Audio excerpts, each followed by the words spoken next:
औरत की सफलता ढोलकपुर गांव में सविता अपने पति धनराज और अपने दो बच्चे पिंकू और चिंकू के साथ रहा करती थी। वह काफी गरीब थे। उनके घर में दो वक्त की रोटी मिलने भी बहुत बड़ी बात होती थी। सविता का पति खेती बाड़ी करके अपने परिवार का गुजारा करता था। ढोलकपुर गांव का वातावरण बहुत खूबसूरत था। सब एक दूसरे से मिल बांट के रहा करते थे। सविता का पति काफी भला था। जनवरी का महीना चल रहा था। शाम के बाद किसी का निकलना नामुमकिन सा हो गया था। सवित न जाने क्या होगा। इतनी भयंकर ठंड और ऊपर से इन दोनों बच्चों का पेट पालना। भगवान हमारी क्यों नहीं सुन रहा। न जाने अब हमारा क्या होगा। तुम सही कह रही हो, सुनने में आ रहा है। कल इतनी भयंकर ठंड पड़ेगी। क्या कोई शाम से ही अपने घर से निकलना बंद कर देगा? करो भगवान, हमारी बहुत जल्द सुनेंगे और हम भी एक अच्छा जीवन व्यर्थ करेंगे। बच्चों, चलो बहुत रात हो रही है, सो जाओ। चलो हम भी सो जाते हैं, कल सुबह मुझे काम पर जल्दी जाना है। इतना कहकर वह सो जाते हैं और फिर एक नए दिन की शुरुआत होती है। जिस दिन की वनराज बात कर रहा था, ठंड बहुत भयंकर पड़ेगी, वह दिन आज था। आज कितनी भयंकर ठंडी पड़ी है। लोग कह रहे थे पूरे 10 साल बाद इतनी जबरदस्त ठंड पड़ी है। मैं आज काम पर से बहुत जल्दी आ जाऊंगा।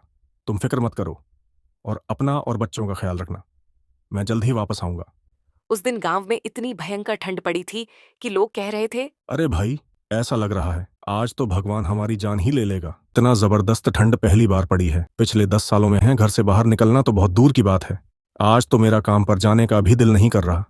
न जाने हम गरीबों को कब मुक्ति मिलेगी। यह सब बातें वनराज सुन लेता है और सुनता हुआ चला जाता है। उनकी सब बातें सुनकर वनराज के दिल में और खूफ बैठ जाता है। वह सब बातें साइड में रखकर काम पर चला जाता है। जैसे ही वनराज काम पर पहुंचता है, उसका मालिक उसे कहता है, मालिक टाइम पर काम पर आया कर समझा, मैं तुझे ऐसी काम नहीं करवाता, पूरी तनक देता हूँ। और आज मुझे पूरा का पूरा गोदाम साफ चाहिए। समझ में आया? इतनी जबरदस्त ठंड पड़ रही है, इस टाइम में मैं कैसे पूरा का पूरा गोदाम खाली कर सकता हूँ? वरना तो मेरी तबीयत खराब हो सकती है। अगर नौकरी चाहता है तो काम तो करना पड़ेगा।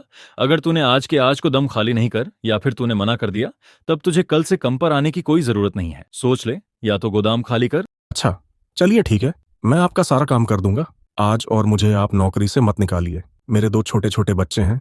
वनराज की मजबूरी थी, इतनी ठंड में कहीं और जगह काम नहीं मिलता। केवल एक ही जगह थी जहां उसे काम मिल रहा था और तनख्वाह भी अच्छी मिल रही थी। मजबूरी में वनराज हर चीज की हाँ कर देता है और वह काम करने लगता है। काम करते करते वनराज की बहुत तबीयत खराब हो जाती है। ठंड की वजह से मालिक भी अपने घर चला जाता है और वनराज अकेला काम करता रहता है। वहां कोई नहीं था। वनराज के अलावा वनराज की तबीयत खराब होती है और वनराज वहीं के वहीं गिर जाता है और उसकी मौत हो जाती है। वनराज पूरे 5 घंटे मारा रहता है और वह नीला पड़ जाता है। जैसे ही मालिक आता है, अरे, अभी कुछ देर पहले तो मैं उसको बिल्कुल सही छोड़कर गया था। लगता है इसकी मौत हो गई ठंड के मारे। मुझे जल्दी से जल्दी इसे दफन करना होगा, वरना लोगों को पता लग गया तो लोग मुझे छोड़ेंगे नहीं। संजय को अपने गोदाम के पीछे वाले खेत में दफन कर देता है। पता नहीं ये कहाँ चले गए। इतनी देर हो गई, अभी तक के घर नहीं आए। मेरा मन बहुत घबरा रहा है। मैं क्या करूं है भगवान। इन्हें घर भेज 5 घंटे बीत गई, अभी तक नहीं आए। मैं क्या करूं। अब ऐसा लग रहा है मुझे खुद ढूंढने जाना पड़ेगा। हम गरीबों का पुलिस तो साथ देगी। सुनो बेटा, बाहर बहुत ठंड है, तुम लोग यहीं बैठो, मैं बस पापा को लेकर अब भी आई नहीं। ऐसी भयंकर ठंड में सविता वनराज को ढूंढने निकल जाती है। ओहो, कितनी ठंड है ना। जाने ये इतनी ठंड में कहाँ होंगे वनराज। वनराज, वनराज कहाँ है आप? मैं आपको ढूंढने आई हूँ। वनराज कहाँ है आप? वनराज। सविता दरबदर भटकती फिरती है। रात के 2 बज जाते हैं, लेकिन वनराज का कुछ पता नहीं लगता। सविता जवान थी और इतनी रात में किसी जवान औरत का घर से बाहर निकलना बहुत गलत था। थक कर सविता अपने घर वापस आ जाती है और वह फूट फूट कर रोने लगती है। पूरे 3 दिन बीत गए, घर का राशन भी सारा खत्म हो गया। कहाँ है आप? मैं क्या करूं? घर में कुछ खाने को भी नहीं है। अब मुझे ही कुछ करना पड़ेगा। है भगवान, मेरी सुनो, मेरी मदद करो। सुनो बेटा, तुम लोग यहीं बैठो, मैं तुम लोगों के खाने का कुछ जुगाड़ करके आती है। न जाने क्या जुगाड़ करूं, क्या बच्चों को दूं। खाने के लिए कहीं ना कहीं तो भगवान इंतजाम करेगा। भगवान हमें भूखा नहीं सोने देगा। एक तू ऊपर से इतनी ठंड, बाहर जाने से भी डर लगता है मुझे। सविता गांव के लोगों के पास जाती है, उनसे भीख मांगती है, लेकिन उसकी कोई मदद नहीं करता। घर में उसके बच्चे भूखे थे। सविता वनराज के मालिक के पास जाती है और उनसे कहती है, मलिक, मेरी कुछ मदद करिए। मेरे बच्चे भूखे हैं, मेरा पति 4 दिन से लापता है।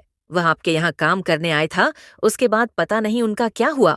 मेरी मदद करिए। हाँ, तुम घबराओ मत, मैं तुम्हें पूरे महीने का राशन दे रहा हूँ। लो ये पैसे, और जो यहाँ से अब दोबारा मेरे दरबार पर मत आना। जाओ यहाँ से, चलो जाओ। बहुत बहुत धन्यवाद मालिक, मैं आपका एहसान कैसे चुका हूँ। आपका बहुत बहुत शुक्रिया। वनराज का मालिक इतना खड़ूस आदमी था, लेकिन उसने मदद इसीलिए करी क्योंकि वह डरा हुआ था उसका राज न खुल जाए, और उसने उसको पैसे दे दिए और वह पूरे महीने भर का राशन लेकर अपने घर आ जाती है। यह देखो बच्चों, मैं तुम्हारे लिए कितना सारा खाना लेकर आई हूँ।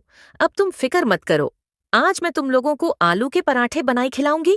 सविता ने पहली बार आलू के पराठे बनाए और वह इतने अच्छे बने कि पूरे गांव में उसकी सुगंध फैल गई और लोग सविता से पराठे मांगने आए।